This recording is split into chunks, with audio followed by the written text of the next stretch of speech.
We in America are immigrants, or the children of immigrants.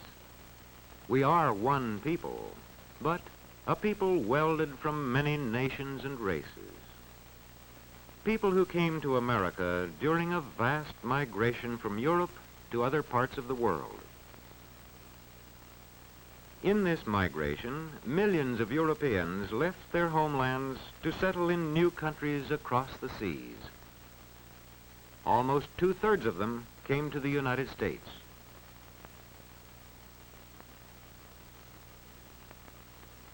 When we became a nation, our population numbered just under 4 million. Each symbol here represents 500,000 people.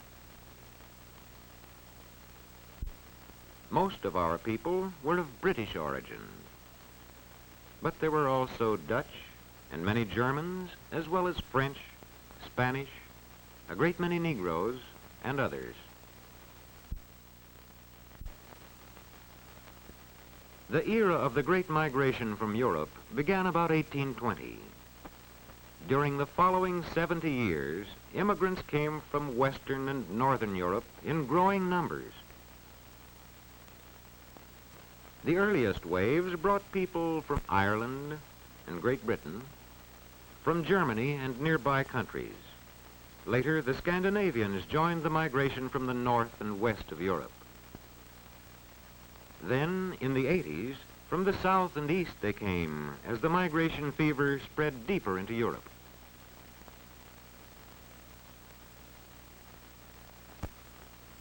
During this period, too, came immigrants from the Orient. The century following 1820 saw Asiatic migration as Chinese and Japanese crossed the Pacific in considerable numbers. These from the Orient settled chiefly in our far west. The flow of immigration reached its peak between 1891 and 1920. During these years, a tremendous movement set in from the countries of Southern and Eastern Europe. Many still came from the north and west, but many more came from Austria-Hungary, Poland, Russia, Italy, and the Balkan Peninsula. But what of the people behind these symbols? What were their motives and hopes? Let us turn back to a steamship agent's office in a European port a half-century ago.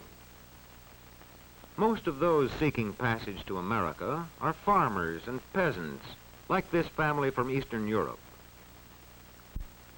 Behind them lie years of labor on land that could never be theirs. A man grows discontented when his own labors and the labors of his family go mainly to enrich a landlord. For peasants like these, there is hope of a better life in America across the sea.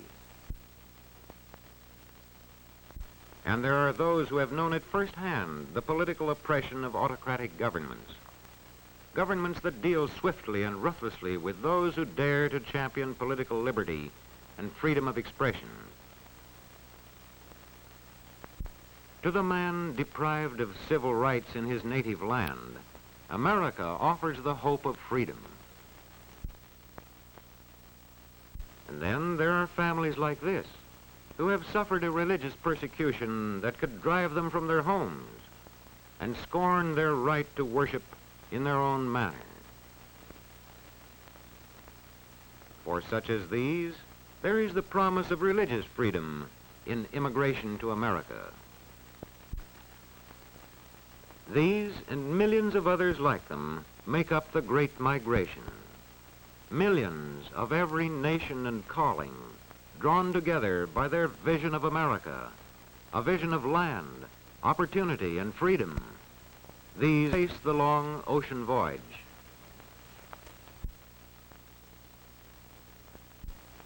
Then, immigration gateways like Ellis Island and examination immigration officials.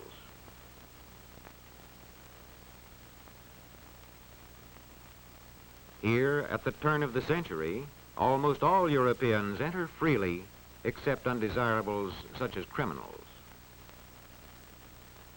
For all mules, there is a medical examination to weed out those with serious illnesses and dangerous diseases.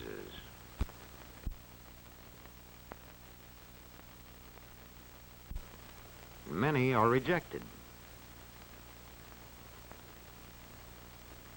Once in the new land, what lies ahead? These groups of Europeans that before 1890 spread rapidly westward to settle both on the farms and in the cities. By the year 1900, settlements of Germans were scattered widely from east to west. Scandinavians were grouped in the northern Middle West, and the Irish were largely concentrated in the northeast.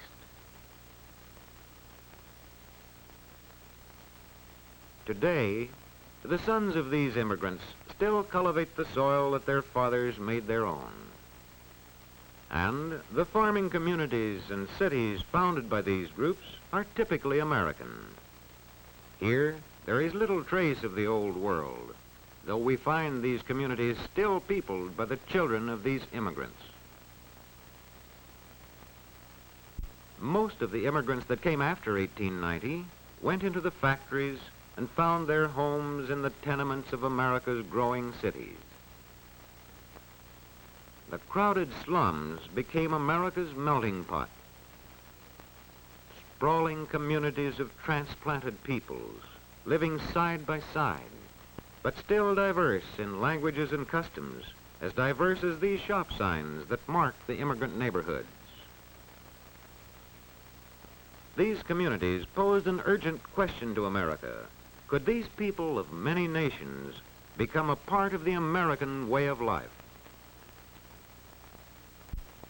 In meeting this problem, many agencies played a part. The churches that preserved traditional ties in the midst of new surroundings. The newspapers that spoke to the immigrants in languages they knew.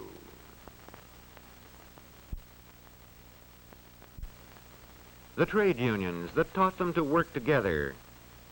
These and other agencies drew into the larger community the stream of new arrivals.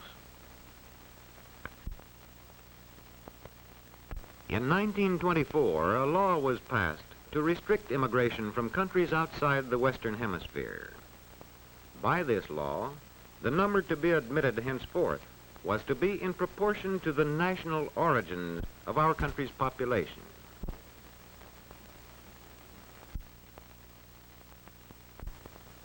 This gave to Northern and Western Europe more than 80% of the total, while Southern and Eastern Europe received less than 20%.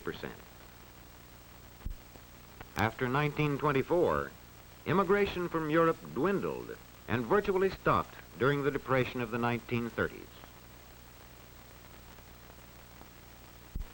But immigration from our American neighbors went on.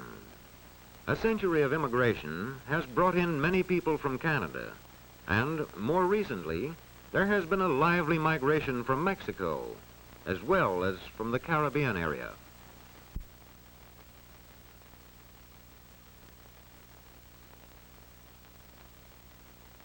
Today, these people of every nation and race have become Americans all, a people still diverse, but sharing common aspirations and drawn together in their common contribution of the skills and talents that have made America a great nation. The school has been a most important influence in the making of Americans. Here, the meaning of our country, its institutions and its culture, reaches the children of every community and race and origin. Here, too, the latest arrivals from abroad, young and old alike, have an opportunity to study the language and history of America. These people are preparing for an important step, admission to citizenship. Here, they come to testify to their fitness to become once and for all a part of the United States of America. Longs the promise of long ago. Send these, the homeless, tempest-tossed, to me. I lift my lamp beside the golden door.